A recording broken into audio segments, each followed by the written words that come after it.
Avoir une mère perverse narcissique, c'est aussi avoir l'espoir de rencontrer un jour une femme qui nous prenne comme fille, qui fasse de nous quelqu'un, qui nous materne, qui nous protège, parce qu'on n'a pas connu ça. C'est aussi, peut-être, vouloir de ses amis qu'ils aient un autre rôle que juste être la personne confidente. On cherche du soutien, parfois plus que la normale, plus que d'autres personnes.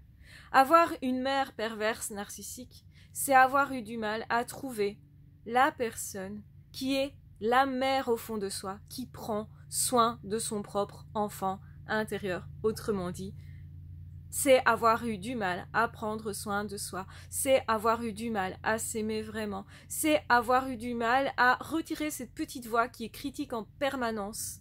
C'est justement cesser soi-même de manipuler pour être absolument nécessaire. C'est en avoir fini avec la dépendance affective parce qu'on ne cherche plus à maîtriser les autres, les relations, même à maîtriser sa vie.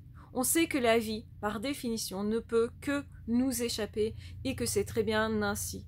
Et on sait surtout qu'on sera, de toute façon, un meilleur humain, quoi qu'on pense et quoi qu'on devienne, que l'est et l'a été cette mère perverse narcissique. On n'a en réalité plus rien à prouver parce qu'en tant qu'enfant de parents pervers narcissiques, on cherche souvent une forme de reconnaissance et justement, on voudrait qu'on nous dise que on a le droit d'exister, le droit d'être aimé, le droit d'être là et qu'on a réussi finalement à vivre et à dépasser cette personne-là avec toute la difficulté que c'est parfois de dépasser son propre parent.